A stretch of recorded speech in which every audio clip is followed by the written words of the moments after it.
Ladies and gentlemen, you watching this video right now because you want to know the best way for you to build a connection with your crowd that you're DJing for. Now, this is the method that I use and I want to give it to you.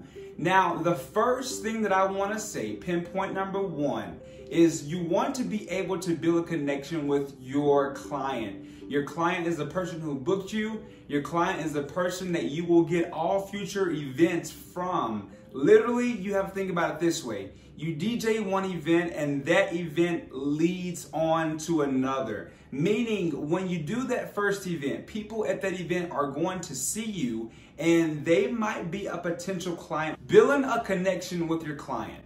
What do I mean by that? You have to firstly have a system, whether that's a CRM software. CRM software is basically a software that you would use as a DJ in order to keep up with your calendar and all of your booked events. So you want to make sure you have automatic systems set up on your CRM software so you can attract clients and you can keep up to date with current clients who you have reserved dates for. Now, what I mean by that is you have to text them throughout the course of the duration of the planning process all the way up until the day of the event.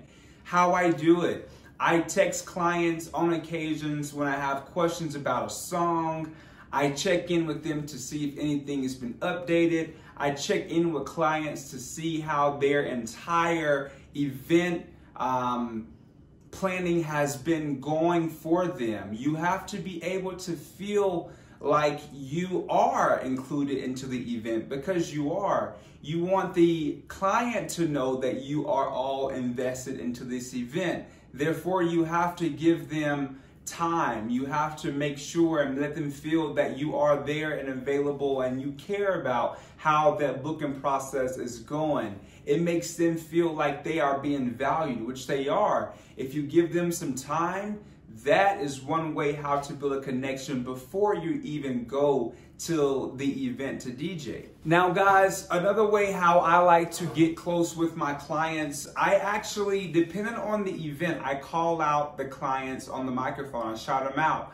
You know, if it's a Sweet 16, I would shout out so-and-so for booking me, or if it's the birthday person, I would also call out the birthday name, the birthday person's name while I'm DJing. Therefore, everyone can feel like, okay, yes, the DJ knows the people who they booked.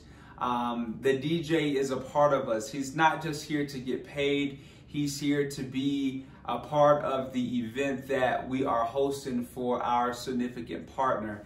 Now, you have to realize there are some DJs out here, guys, who just use give it up for so-and-so for their birthday, or ladies and gentlemen, your bride and groom, Mr. and Mrs. So-and-so. What I like to do, instead of saying bride and groom, I like to put in, for example, Josh and Christine. I like to actually include their names into what I'm saying. Even when it's time to do a father and daughter dance for a wedding, I don't say it's time for the father and daughter dance. No, I say it's time for Mr. Stanley and Hannah to have their first dance as the father and daughter. I like to give more detail because detail creates intimacy. And guys, it's one thing you want to learn when it comes, I have a cat right here. Tinkerbell, calm down. When it comes to intimacy, you want to be able to provide as much value as possible. And for a client perspective, value would be saying my first name, my last name, my father's name, my mother's name. You would just want to use names instead of using categories like father, mother, bride, groom. You want to be more intimate. Now, if you are just arriving to the venue, I would recommend speaking to everyone that you run across. Literally, when I walk into a venue, in order to build my confidence up and to build my personal skills up, I like to talk to every person I run across. Even if they look super attractive and I get nervous, I speak to them, because what you're doing, you're building up momentum. You're building up momentum in the environment that you're in, and your goal is to go out there and show yourself off at every second that you're there. in order to not only successfully DJ this event, but to also build up inner momentum and stamina within your character.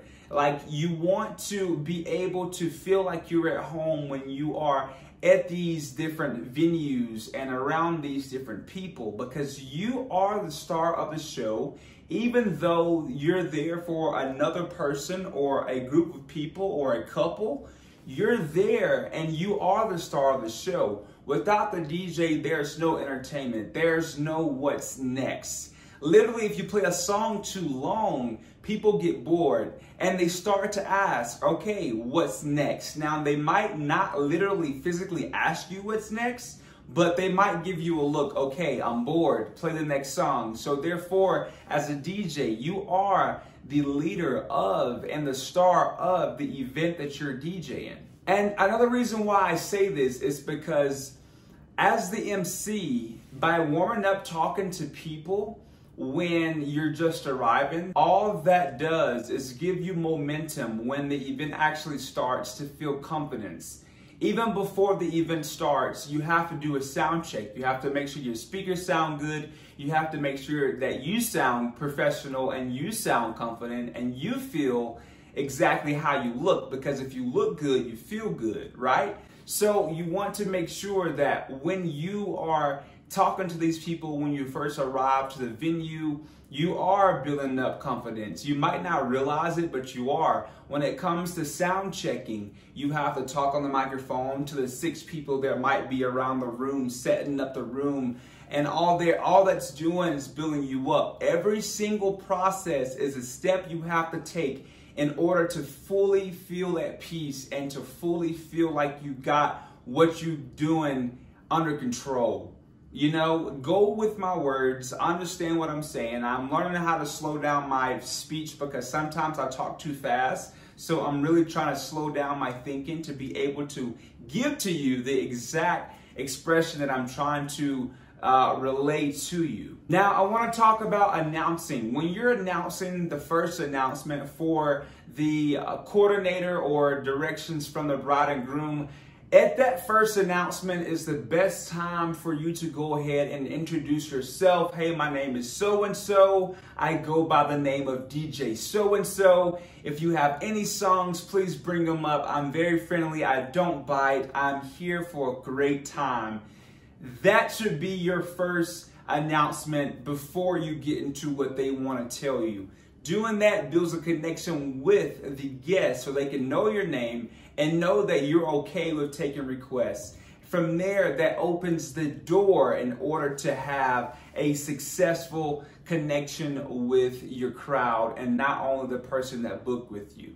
During the party, also shout out the person that booked you, whether that's the event coordinator or the bride and groom themselves. Shout them out, show them some love. Get them intertwined with what you're doing. You know, that also give time to people to go and use the bathroom or step off the dance floor, or for new people to join the crowd. It's so much going on that you don't realize is going on because you only know your consciousness and you only know what you're doing and what you're there for. But you got to think about there are other people there and their perspective of what's going on is different from yours. So you want to put on your best show. They don't know everything negative that you got going on. They don't know how you structure each event to make it go as smoothly as it does. All they know is what they know and what they see and what they're there for. You see what I'm saying? So you have to understand that what you present is what all they know. They don't know your full life story. They don't know if you've messed up an event previously. All they know is what they see in the now moment. Guys, it's such a great thing when you understand that dancing and singing along with people makes them feel at home. It makes you feel like you're welcome. It makes you feel like you're a part of the wedding. Not only that, that allows people to feel comfortable around you, coming up to you, giving you requests, talking about you, even getting to know you personally. All these things goes forth when it comes to presenting yourself. What you do is project yourself. You be yourself with these people. You start conversations, you dance, you sing, You call out people who's busting down on the dance floor. These are great techniques for you in order to build a connection with your clients. What they want is an experience. They want something memorable. They want something that can let them escape their external experiences outside of them at that particular wedding. You want to provide them value, and this is a great way to provide someone value. If you really enjoyed this video, I want you guys to leave a like, leave a comment, subscribe. You know, one thing that I've realized that not only are you a DJ, but you're also an MC. You're also an entertainer. You're also a content creator. You have the capabilities of doing everything you want to do in life. The only thing that's stopping you right now is having the willpower to do things that you see yourself doing in your mind, but you feel like you can't fully live up to it in real life. I feel like that every day. I've done over 3,000 events total at this point. I've been DJing for 10 years at this point, since I was 12. I'm 22 years old. And guys, let me tell you, using these techniques, doing these things, getting outside of your comfort zone is one great way to help you develop a skill when it comes to getting to connect with your clients. By the way, before I let you go, this video was brought to you by a subscriber, and he asked what's a good way to build a connection. Guys, if you have any idea or any question, I will turn that question into a video. Leave it down in the comments down below, and I'll do my best to get back to you in a timely manner. So if you like this video, if you're new here, subscribe, and I'll see you guys on the next video. Thank you so much. Peace. Bye.